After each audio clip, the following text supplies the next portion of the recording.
recent report shows the state you're most likely to be a target of fraud is Florida, but then California's right under Florida at number 2. That's bad news. Yeah. This morning we have an idea of which counties are most at risk for one of the most common and devastating kinds of fraud, identity theft. Our consumer investigator Christine Lazar is here with new information. What'd you find out, Christine? Well, knowledge is power, Jamie and Sheba, and the top county for identity theft turns out to be a few hundred miles away from us. It's actually Mariposa County near Yosemite, which had an identity fraud rate of more than 9% in the first half of 2026. That's compared to the nationwide median rate of about 6%, which is the highest overall identity theft rate reported. Now, the finding is included in a new report released by the fraud detection company SentiLink.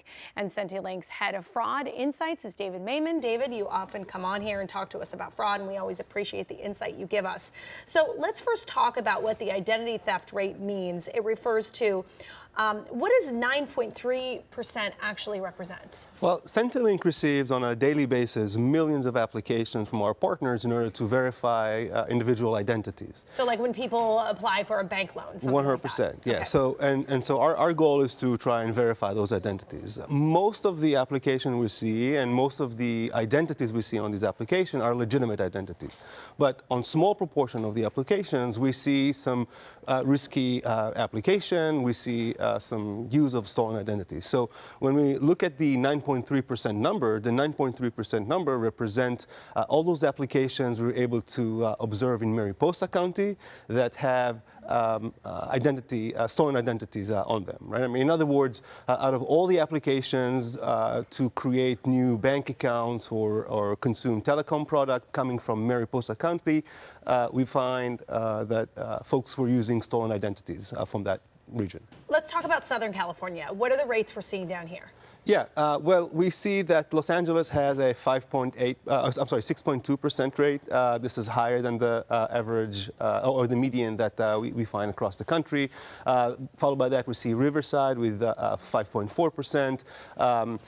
Then we see other country at other counties with 5.2%. But across the board, Los Angeles definitely has the highest identity theft rate. Yeah, San Bernardino 5.8%, Ventura County 5.2%. And your team found that there are times of day, days of week where you're more likely to be scammed, where you're more likely to be the victim of identity theft. When are those times? Yeah, I mean, Sunday is time where fraudsters really like to engage in fraud. So that's one of the days we find that identity fraud tends to peak. And also, they like to engage in fraud at 4 o'clock in the morning, 4 a.m. And I mean, why? Because you think a lot of people are sleeping at that point. There are two explanations for that. The first, you have to understand that when it's 4 o'clock here in the United States, it's a different time in other places around the globe. And so we see some applications coming from countries like Russia and China and others.